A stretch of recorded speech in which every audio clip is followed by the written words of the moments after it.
Quise empezar por, muchas gracias, Isaura. Quise empezar con, con este planteamiento, la necesidad de humanizar a nuestra organización. ¿Qué tan humanizados estamos? Sí, somos individuos, somos seres humanos, sin embargo, ¿qué tan conscientes somos de que la organización no la compone propiamente una computadora, un escritorio, una impresora o el acceso a Internet o los productos que yo vendo? La organización la componen individuos, seres humanos, y son seres humanos que sienten, seres humanos que perciben estímulos, seres humanos que tienen o generan emociones. ¿De acuerdo? Si logramos comprender desde este punto que mi organización está compuesta por individuos que sienten y que es a través de ellos que mi organización también puede sentir, voy a poder comprender entonces que las emociones que tienen mis colaboradores pueden ser, por ende, las emociones que tenga mi organización. Interesante, vamos a tratar de digerirlo. Y eh, no puedo pasar directamente a estrategias para desarrollar la inteligencia emocional en mi organización sin antes asegurarme o asegurarnos de que estamos comprendiendo de primera mano qué es el desarrollar la inteligencia emocional. ¿De acuerdo? Entonces, de palabras de Daniel Goleman nos dice que meramente la inteligencia emocional es la capacidad que todos tenemos de reconocer nuestros propios sentimientos, de reconocer nuestros propios sentimientos y los ajenos, de motivarnos a nosotros mismos y de manejar bien nuestras emociones y también manejarnos a nosotros mismos y las emociones de las personas con las que nosotros convivimos o nos relacionamos. Y quiero remarcar la siguiente palabra, que es la capacidad de reconocer. Y es algo que me gusta mucho reforzar. ¿Por qué? Porque tenemos tal vez la idea errónea que al yo desarrollar la inteligencia emocional en mis colaboradores o al desarrollar la inteligencia emocional en mi propia persona, voy a lograr controlar, ¿sí? Controlar mis emociones, voy a lograr no sentir esa emoción que me puede o que suele causarme dificultades o problemas, o que voy a dejar de expresar esa emoción que muchas veces suele ser incómoda para las personas que nos rodean o incluso incómodo para mi propia persona. Y quiero que eliminemos, que empecemos por eliminar esas palabras. El desarrollar la inteligencia emocional es lograr reconocer, ¿sí? Cuáles son esas emociones que yo estoy percibiendo en este momento para entonces aprender a dar una respuesta diferente ante las situaciones que estoy viviendo. ¿De acuerdo? No es reprimirme mi emoción, no es negar mi emoción, no es invalidar mi emoción para tener mejores resultados. Es aprender a reconocerlos. Y en la medida en la que yo vaya reconociendo las emociones en mi persona, voy a lograr reconocer las emociones en las personas que me rodean y voy a poder desarrollar o fortalecer esta habilidad de comprensión, de empatía, de comunicación asertiva y demás que envuelve a la inteligencia emocional.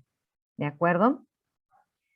Pero ¿qué es una emoción entonces? Si una emoción tal cual, ¿sí? Si lo buscamos en el diccionario, ¿sí? En la Real Academia Española, nos vamos a encontrar con esto, con que una emoción es meramente la alteración del ánimo, ¿sí? Algo que está alterando nuestro estado de ánimo, que es intenso y que es pasajero también.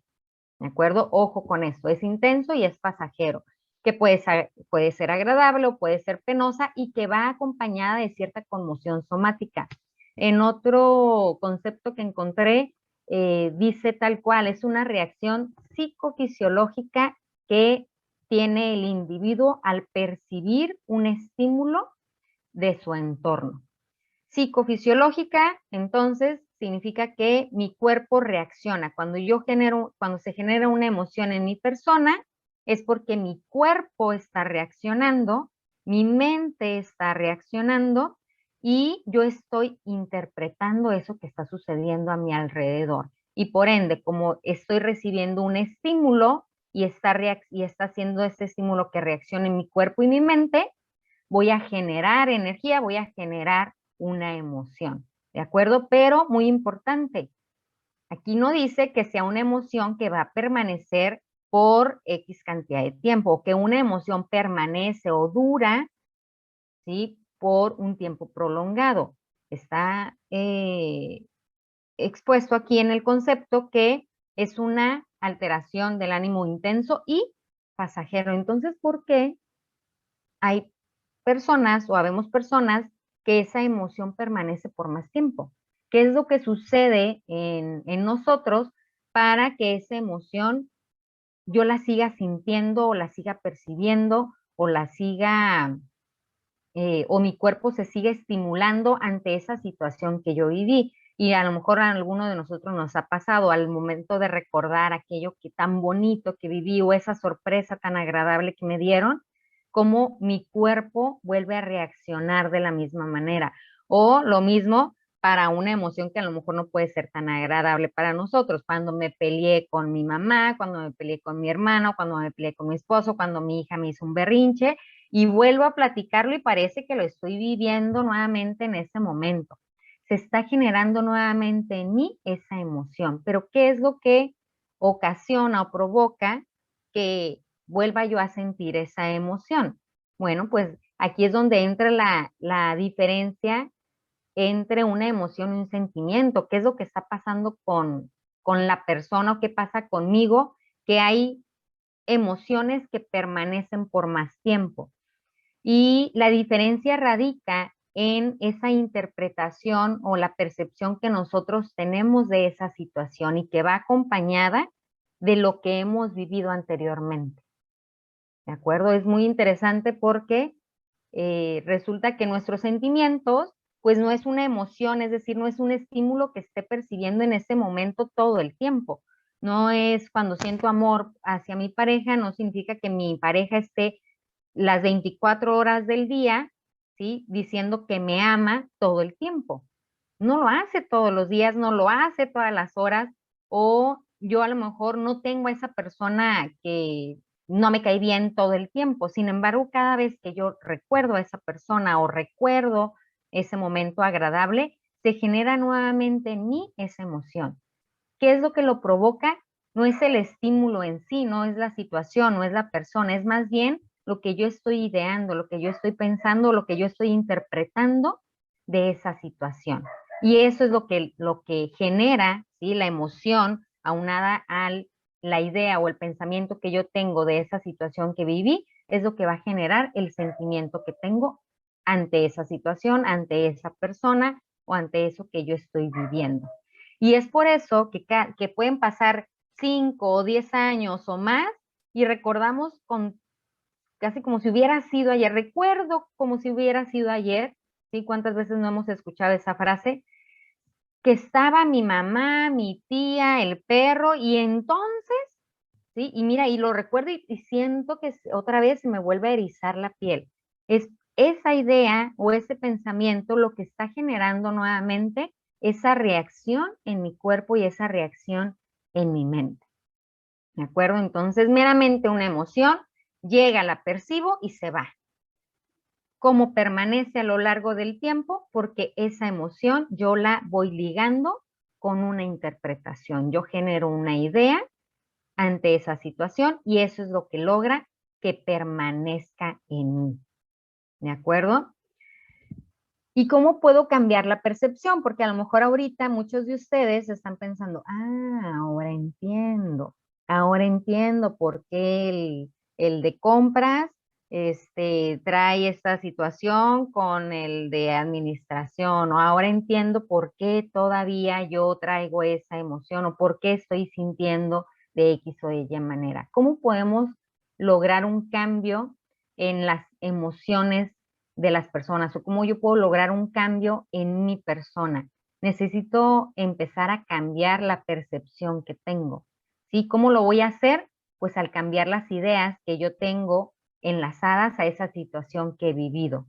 Lo hemos escuchado tal vez muchas veces, pero todavía somos incrédulos, todavía creemos que algo tan fuerte no puede cambiar con el simple hecho de yo cambiar la manera en que pienso o me dirijo hacia esa persona o a esa situación que tanto me molesta o que tanto malestar me produce. Y aquí es donde entra la programación neurolingüística. Cómo nos enseña a que el momento en que yo cambio o hago otro juego de ideas o de palabras en mi día a día, puede cambiar también incluso mi estado de ánimo, puede cambiar la percepción que yo tengo. ¿Sí? Entonces vamos a empezar por este punto. Si yo quiero generar inteligencia emocional en mi equipo de trabajo o en mi organización, necesito estar consciente, primero, que son individuos que generan emociones porque están constantemente recibiendo estímulos de su entorno, incluso dentro de la misma organización están constantemente siendo estimulados, y esos estímulos que ellos están percibiendo los están interpretando cada uno de una manera distinta. Por eso hay una misma situación que hay quienes reaccionan de manera favorable y hay quienes reaccionan de manera desfavorable. Propiamente no es por la situación que se esté presentando en la empresa o en la organización. Tendríamos que revisar qué situaciones vivió esa persona o ese colaborador en otros entornos laborales o en su vida personal, que eso que le estamos presentando al momento lo está interpretando como algo desfavorable. Digo, también se tendrían que mezclar otro tipo de situaciones, pero vamos a empezar por aquello que sí tendríamos oportunidad de manipular o de cambiar o de hasta cierto punto encaminar en mi equipo de trabajo. Número uno, empezar por cambiar la percepción o esas ideas que mis colaboradores pueden tener o ser consciente de que ellos pueden generar una percepción distinta a la que yo estoy teniendo ante estos cambios que se están presentando, por ejemplo, o ante estos nuevos objetivos que les vamos a presentar ahora que cierre el 2021 y que vamos a empezar con el 2022. Es necesario también que comprendamos, antes de hablar de estrategias de desarrollo de la inteligencia emocional de mi equipo, que como individuo, ¿sí? La inteligencia emocional no es una habilidad general que yo voy a desarrollar o no es propiamente una sola acción. El yo lograr una inteligencia emocional en mi persona, primero necesito pasar o desarrollar ciertas habilidades o fortalecer ciertas habilidades que van a generar en mí mayor fortaleza interior, que van a generar mayor conocimiento de mi persona, que me van a dar mayores herramientas o posibilidades de poder reaccionar de una manera distinta, pero siendo consciente de lo que yo estoy viviendo o de lo que yo estoy percibiendo. ¿De acuerdo? Entonces, esas 100 personas que están a mi cargo, esas 1000 personas que tengo en mi organización, esas 5000 personas que tengo en mi organización, para que puedan desarrollar su inteligencia emocional, necesitan de manera individual fortalecer estas habilidades. Ya me gusta, son los autos, ¿no? Necesito desarrollar mi autoconciencia, mi autoconcepto, mi autocontrol, mi autoestima, mi automotivación, mi empatía y fortalecer mis relaciones interpersonales e intrapersonales. ¿De acuerdo? No es nada más llegar y decir, Juan, ya necesito que desarrolles tu inteligencia emocional. Ven, te voy a meter a un curso y listo, ya. Con esto vas a salir, ¿sí? Con inteligencia emocional al 200%.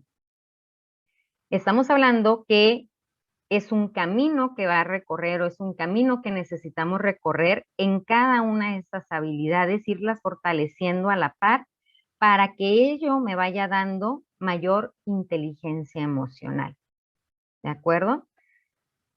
Alguien preguntó, ¿hay emociones más fuertes que otras? ¿Qué debemos hacer para dar un manejo adecuado a las emociones fuertes y aquellas que son un ancla negativa en nuestra vida?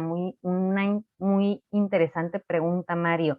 Sí, definitivamente hay emociones más fuertes que otras y hay también personas que reaccionan de diferente manera ante esas mismas emociones fuertes. Y ahorita creo que lo vamos a mencionar, pero lo adelanto. Yo les comentaba, podemos empezar a trabajar con las ideas o con la percepción que puede tener mi equipo de trabajo, pero no es lo único, ¿de acuerdo? Las estrategias que vamos a ver a continuación nos van a ir sumando o nos van a ir dando una guía para que podamos desarrollar o podamos enseñar o educar a nuestro equipo de trabajo a saber cómo reaccionar de una manera distinta. Aquí es muy importante, Mario, que reconozcamos también que cada individuo tiene un temperamento distinto y el temperamento es algo biológico, el temperamento ya nacemos con ello, ¿sí? Y nos va a dar cierta inclinación o va a generar cierta probabilidad de que yo pueda manejarme de una manera más favorable o no ante ciertas situaciones. Podríamos empezar por reconocer cuál es mi temperamento, respondiendo a tu pregunta. ¿Qué debemos hacer para dar un manejo adecuado a las emociones fuertes y aquellas que son un ancla negativa en nuestra vida? Eh, yo empezaría por reconocer qué temperamento tengo, cuáles son las fortalezas y debilidades que tiene mi temperamento y darme cuenta o sea, hacer conciencia de que esas áreas de oportunidad muy probablemente son las que van a generar que yo tenga una reacción más favorable o desfavorable ante situaciones que voy viviendo en mi día a día, ¿sí? Si yo empiezo a ser consciente y aceptar que de manera natural, ¿sí? Que de manera natural yo tengo cierta tendencia a reaccionar de una manera, número uno, voy a dejar de estar peleado conmigo, porque el estar peleado con la manera en cómo yo reacciono suele ser también una generación de emoción, que aunado a esas situaciones fuertes que podemos vivir, puede ser más complicado que yo pueda cambiar esa percepción que tengo ante esa situación y por ende pueda cambiar la manera en cómo reacciono. ¿De acuerdo? Entonces, si yo empiezo a generar una mayor autoconciencia y cambio el autoconcepto que tengo para bien de mi propia persona, desde ahí voy a poder empezar a generar un cambio para, uno, aceptar que suelo anclarme a situaciones negativas de mi vida y el daño que me están haciendo o qué resultados estoy teniendo ante esos anclajes que tengo. Y dos, puedo decidir de manera consciente reaccionar de una manera distinta. Pero si yo no genero esta autoconciencia, si yo no me conozco, si yo no sé qué tipo de temperamento tengo y desconozco también cuáles son mis fortalezas y mis áreas de oportunidad, va a ser muy complicado que pueda generar un cambio. ¿Ok, Mario? Y eso es muy importante. Recordemos que estamos trabajando con individuos y a veces queremos que realicen cambios de la noche a la mañana o que logren, les repito, que logren desarrollar su inteligencia emocional porque ya entraron a un curso de 6 horas o de 8 horas o porque ya tomaron un diplomado y eso significa que ya están titulados y ya van a poder reaccionar de una mejor manera. Y se presenta una situación y reaccionan distinto y dicen, oye, pero que no tomaste un curso de inteligencia emocional. Oye, Perla, pero que no tú eres quien da cursos o talleres de inteligencia emocional. Sí, somos individuos al final de cuentas. No significa que el ser emocionalmente inteligente me va a llevar a no reaccionar. Significa que yo voy a tener mayores oportunidades de reaccionar de manera asertiva, ¿sí? Pero partiendo de la aceptación de mis propias emociones.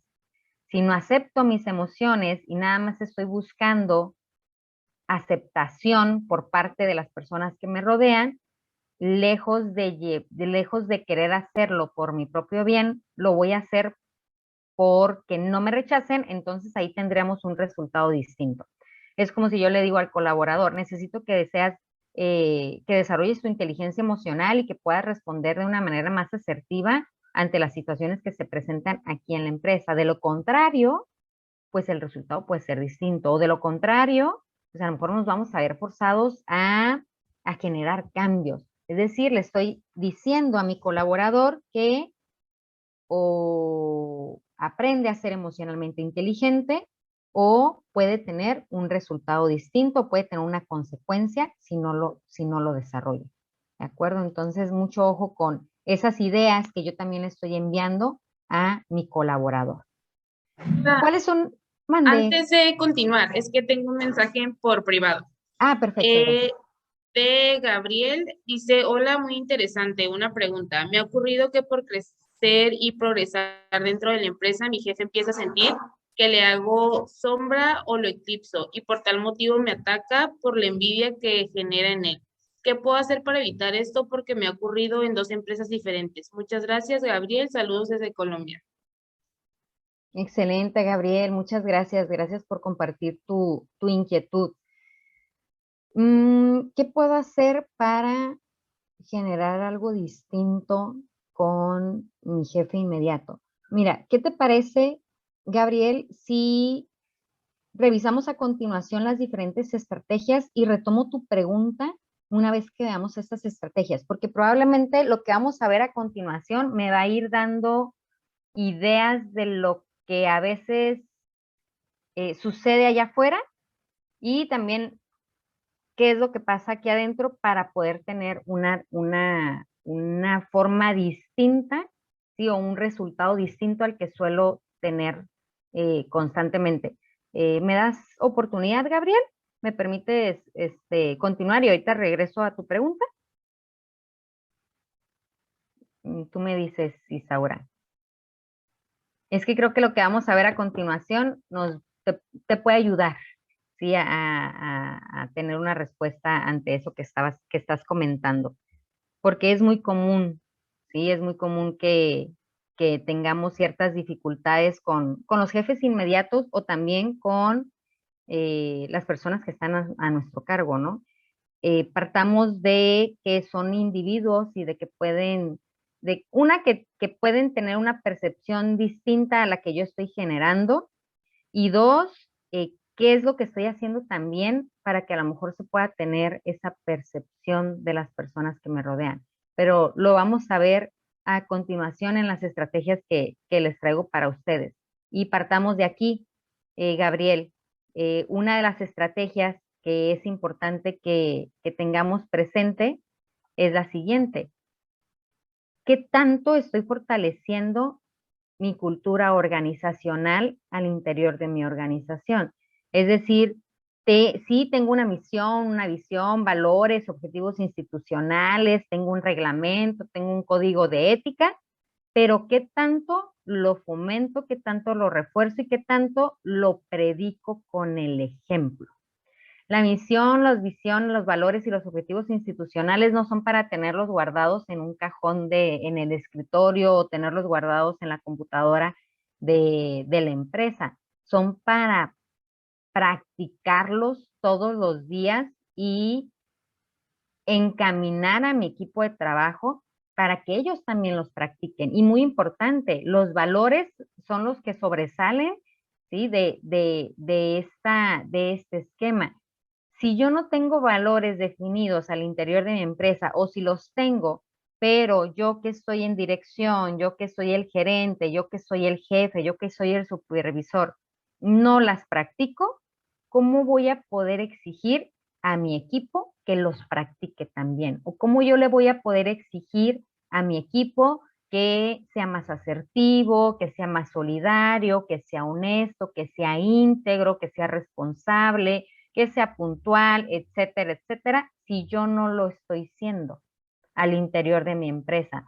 Me tocó en una ocasión asistir como asesora a una empresa y una de las dificultades que tenían al interior era roces entre diferentes departamentos y al momento de realizar un sondeo de realizar entrevistas entre el equipo con el que se estaba presentando esa situación, ese conflicto, nos damos cuenta de que había situaciones al interior de la empresa que no se estaban respetando o reglamentos que no se estaban respetando. Por ejemplo, algo tan sencillo como, en muchas empresas lo tienen, como no tener relaciones personales, ¿sí? Que no haya parejas dentro de la misma empresa, ¿no? Para no generar conflictos de interés o que al menos no pertenezcan al mismo departamento. Eso es como lo ideal y algunas empresas lo tienen. Y justo en esa empresa, el director tenía una relación con alguien de operación. Y todo mundo lo conocía y todo mundo lo percibía y todo mundo sabía al respecto. Digo, y aquí la situación o la relación no es que esté mal. La dificultad radicaba porque esa regla que se tenía al interior de la empresa se quería obligar que se respetara al resto del equipo, sin embargo, desde dirección no lo estaban haciendo. ¿Se fijan? Entonces, ¿cómo yo puedo exigir o puedo encaminar a mi equipo de trabajo a que se comporte de una u otra forma o a que respete reglas o a que cumpla con lo que se le está pidiendo si de entrada yo no lo hago?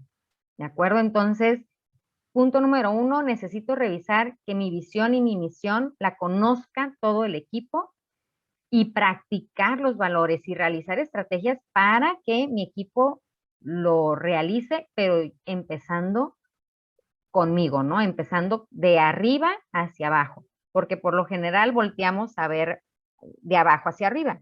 Primero ustedes tienen que cambiar y después tengo que cambiar yo, que es algo similar a lo que me comentas, Gabriel. Primero tienes que cambiar tú y tienes que hacer lo que yo te estoy pidiendo, pero si no quieras señalarme a mí o no quieras mandarme a mí un curso o no quieras mandarme a mí a un taller de inteligencia emocional, porque yo no lo necesito, lo necesitan ustedes, yo estoy bien.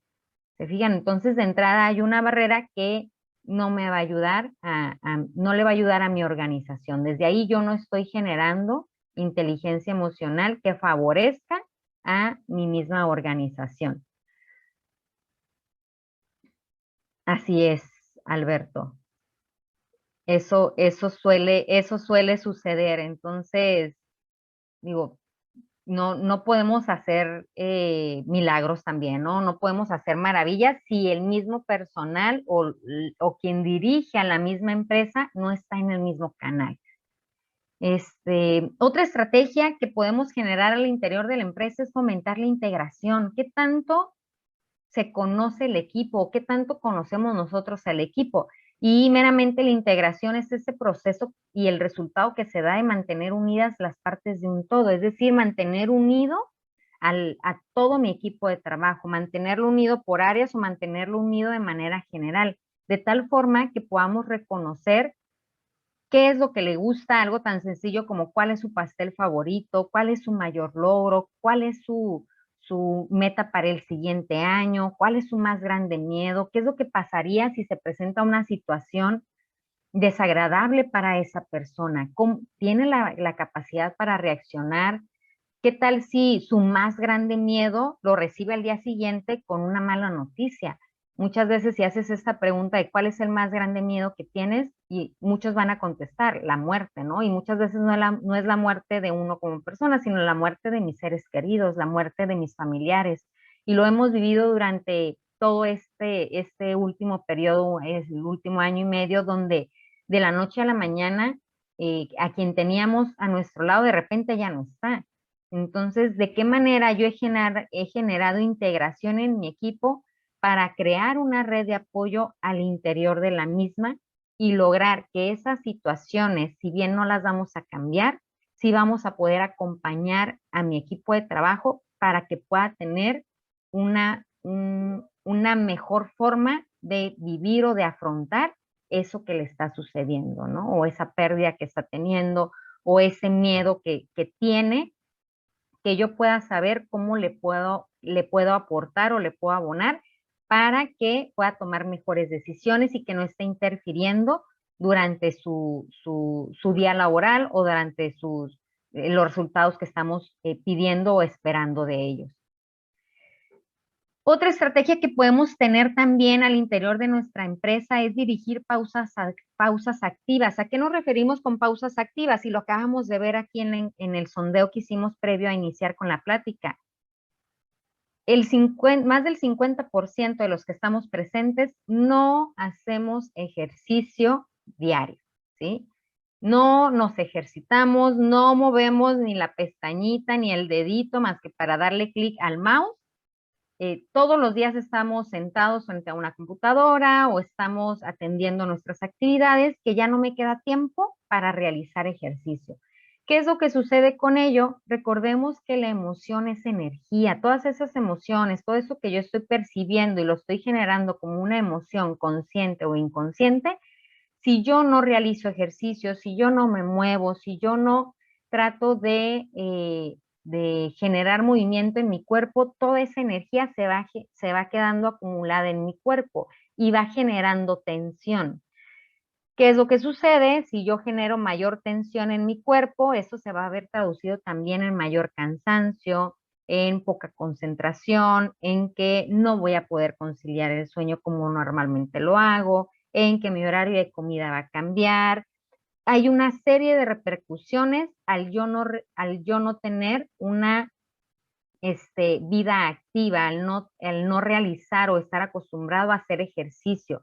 Esto lo hacemos, nosotros nos acabamos de dar cuenta en un sondeo a 30 personas que estamos presentes en esta plática. ¿Qué sucede allá afuera? Si nosotros trasladamos esta misma encuesta, ¿qué es lo que nos contestará mi equipo de trabajo? O sea, ¿cuál es la situación que ellos están viviendo? Imagínense que ellos tampoco duerman bien, que ellos tampoco se ejerciten todos los días, que ellos tampoco estén comiendo frutas o verduras mínimo 3 veces a la semana, que ellos tampoco se estén haciendo chequeos médicos. ¿Qué tipo de personas estamos teniendo en nuestro equipo? Y no se trata de que, híjole, qué mal están ellos porque no se están cuidando. Más bien, ¿qué tanto conocen ellos respecto a la importancia que tiene cada uno de estos puntos? Y qué tanto yo, dentro de mis posibilidades como organización, los estoy ayudando a que lo reconozcan y a que vean la importancia que tiene. Una pausa activa que nos desconecta y nos hace que descansemos de esa jornada laboral no nos lleva más de 10 minutos en el día. Sí, puede ser incluso pausas activas de 1 minuto. Yo he realizado pausas activas de 1 minuto con un grupo de 25 personas, donde todos nos ponemos de pie, donde rápidamente empezamos a estirar cada parte de mi cuerpo. ¿Y qué es lo que provoco? Provoco que recuperen energía, provoco que mejoren el desempeño y la eficiencia que tienen, que tengan mayor concentración en lo que yo les estoy diciendo, que reduzcan la fatiga, que disminuyan los trastornos musculoesqueléticos y ayuda también a prevenir el estrés. Entonces, todo eso lo puedo lograr con 10 minutos al día al desconectar a mi equipo de trabajo. ¿Qué necesito hacer también? Cuidar el ambiente laboral, y es aquí parte, ¿no?, de lo que están compartiendo quienes nos están acompañando en este momento. Cuidar el clima laboral al interior de mi empresa. ¿Sí? ¿Qué tanto estoy consciente o qué tanto acostumbro medir el clima laboral que hay al interior de mi empresa? Y el clima laboral lo mido de manera general, no nada más me enfoco con productividad, porque como son los que más notamos que están generando problemas, entonces nada más me enfoco con ellos. No, el clima laboral se mide, ¿sí?, en toda la organización y lo podemos hacer por departamentos y tener un resultado general. Algo que nos ayuda o que nos da un norte de cómo está el clima laboral y que también tiene que ver con los factores de riesgo psicosociales es el cuestionario que realizamos de la norma 035 para medir los diferentes factores que pueden afectar al entorno de mi organización y que pueden provocar o malestar en el bienestar de mi colaborador. ¿Qué es lo que hace el yo estar midiendo el clima laboral? Bueno, pues dependiendo de que yo tenga, si la calidad de mi clima laboral es el ideal o va en crecimiento, eso va a generar mayor satisfacción y productividad en mi equipo de trabajo. No están produciendo, no están satisfechos, el personal se me está yendo, hay mucha rotación de personal, constantemente están faltando, constantemente se están reportando enfermos, bueno, pues a lo mejor son indicadores que me están diciendo que algo está sucediendo al interior de mi empresa. Y el clima laboral o la satisfacción del personal no nada más es con las prestaciones que tienen. Necesitamos revisar también que estén trabajando en un espacio cómodo, que tengan una armonía interna también. No nada más se trata de mantener buenas relaciones entre el personal, sino también de cuidar las instalaciones en las que mi equipo de trabajo se está desarrollando mínimo 45, 48 horas a la semana. ¿De acuerdo? Entonces ahí tendríamos que revisar también o tratar de estar midiendo al menos una vez al año el clima laboral que haya al interior de mi empresa para que yo pueda tener una idea de lo que necesito cambiar o qué tipo de herramientas o plan de acción voy a poder llevar a cabo. ¿Qué requiero también? Podemos generar o fomentar hábitos saludables en mi equipo de trabajo y lo veíamos en el sondeo que hicimos. ¿Cuántos al momento de levantarnos tomamos un vaso con agua? ¿Sí? ¿Quiénes en lugar de tomar agua tomamos café? O en lugar de tomar café tomamos un vaso con soda? O en lugar de tomar soda, voy o no tomo nada, ¿sí? Porque a lo mejor el agua no me gusta. Más del 70% del cuerpo del ser humano está constituido de agua.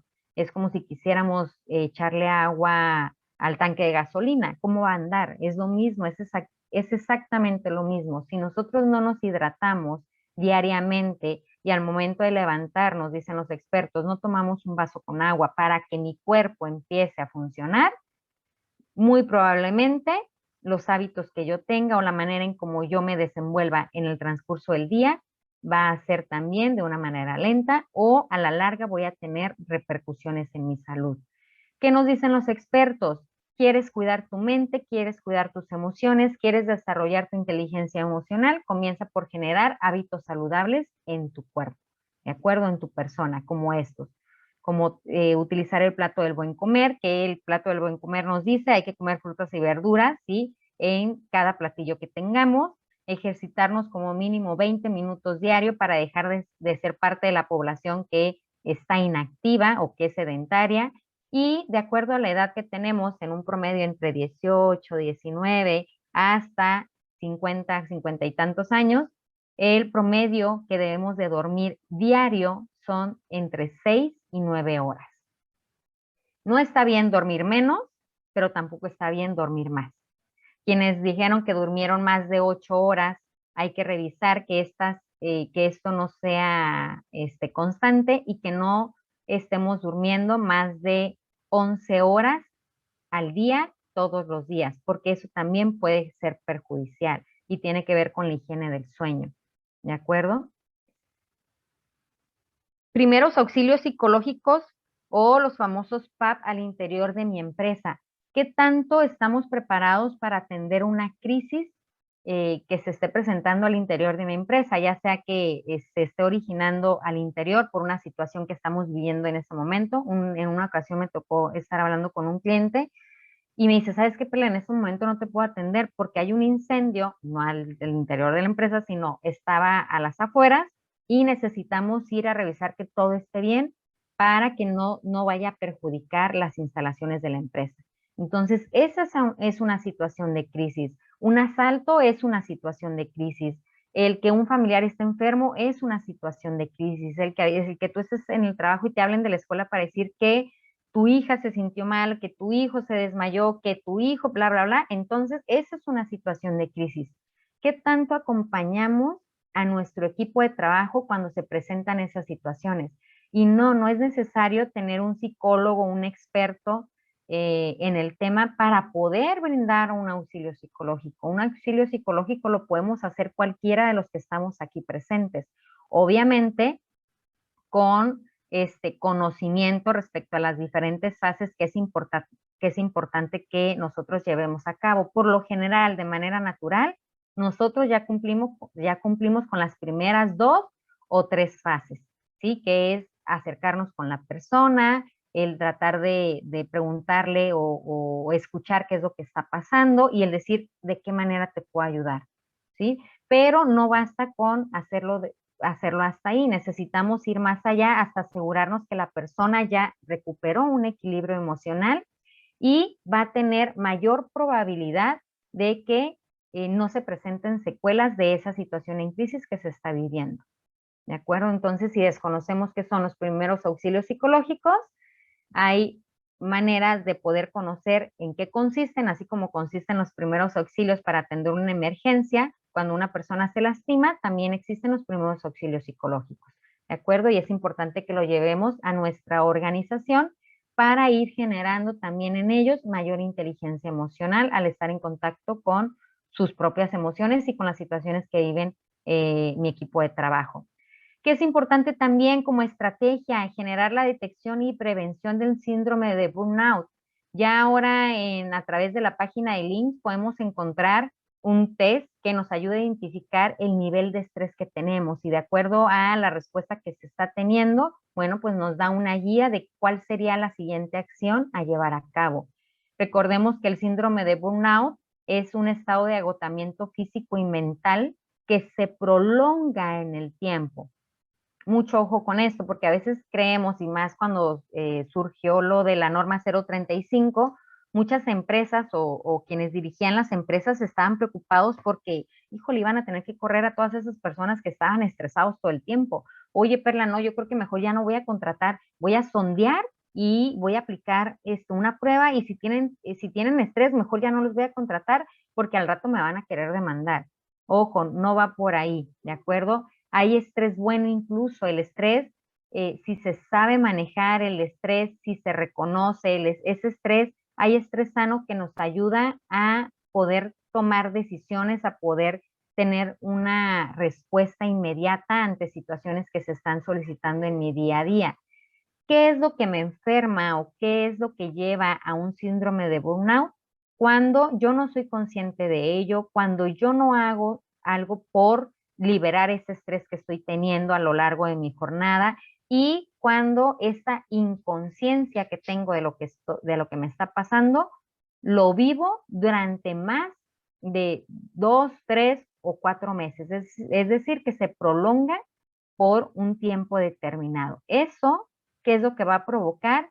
Que yo genere, ¿sí? Alteraciones en mi personalidad y también que mi autoestima se vea influenciada por este agotamiento físico que estoy teniendo. Recordemos, una emoción está ligada a una idea o a un pensamiento o a una percepción que tengo de lo que estoy viviendo todos los días y eso va a generar sentimientos, ¿de acuerdo? Dependiendo de esos sentimientos que yo esté generando o que yo esté teniendo en mis colaboradores, bueno, pudiera generarse también o pudiera contribuir a tener este tipo de trastornos.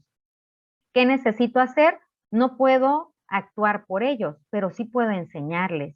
Sí puedo enseñarles cómo pueden estar atentos a su persona y qué es lo que pueden hacer si se dan cuenta que hay ciertos focos rojos que los pueden llevar a tener un síndrome de burnout, bueno, para que puedan tener una respuesta en tiempo.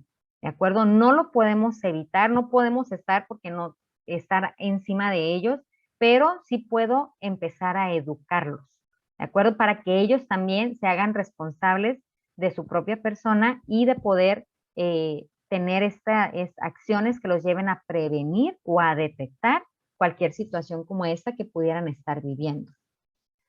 Un dato importante es que el 27% de las personas entre 18 y más años presentaron síntomas depresivos durante este periodo de pandemia, ¿sí? Y el 32.4% tuvieron síntomas severos de ansiedad debido al aislamiento social, a las presiones económicas y a la incertidumbre que se ha vivido o que se sigue viviendo ante la pandemia, el famoso COVID-19.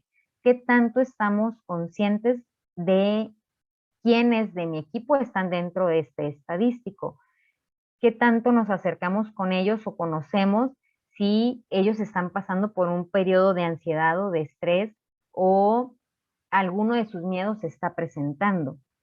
¿De acuerdo? Entonces, ¿Cómo podemos generar inteligencia emocional al interior de mi organización? Bueno, puedo empezar por tener mayor acercamiento con ellos o estar atento más en situaciones generales que se viven, ¿no? Como esto que estamos viviendo, que nos tocó a todos adquirir fortaleza o herramientas que nos ayudaran a poder sobreponernos, ¿no? O poder pasar esta situación de pandemia.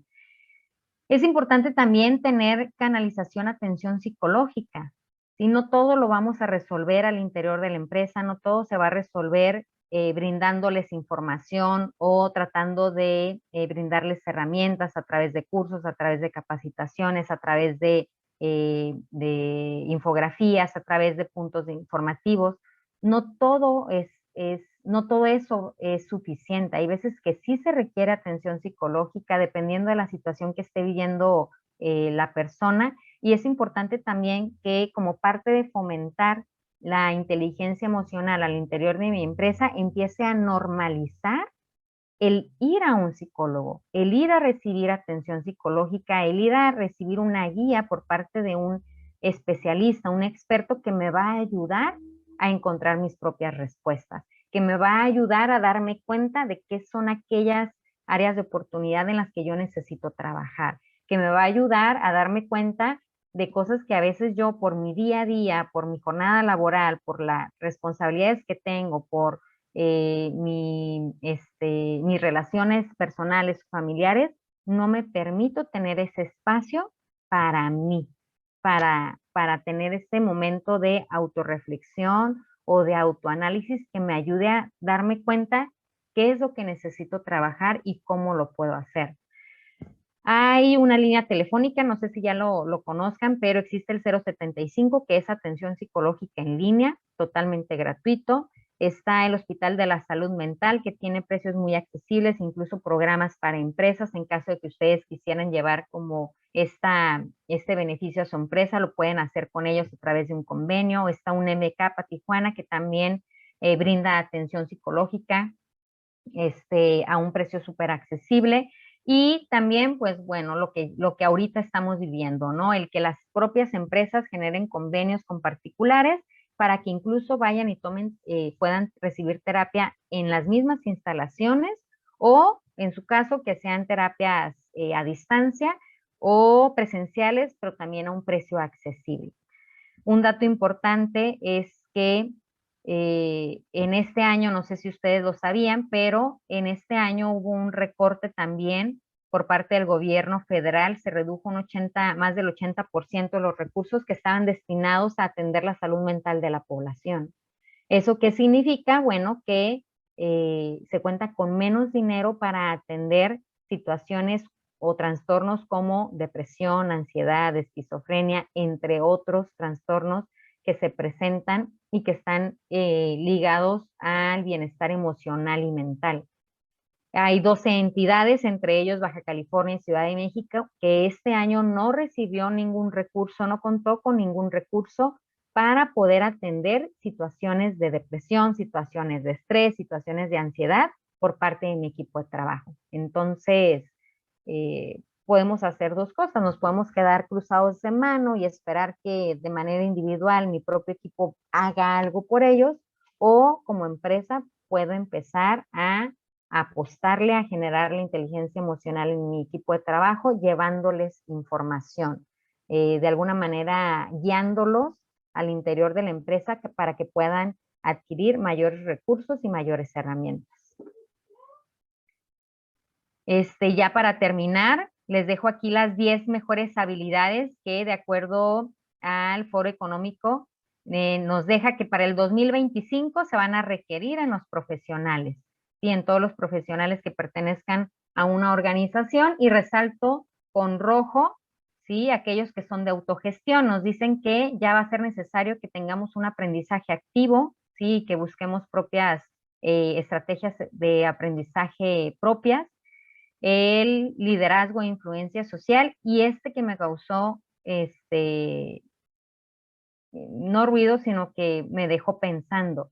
Ya no es inteligencia emocional la que se está buscando, ¿sí? Ahora se está buscando que haya mayor resiliencia, ¿sí? Esa capacidad que todos tenemos de poder sobreponernos a situaciones fuertes, a situaciones dolorosas, no sin sentir, sí, a pesar de estar sintiendo lo que sentimos al estar viviendo esas situaciones, tener la capacidad de seguir adelante.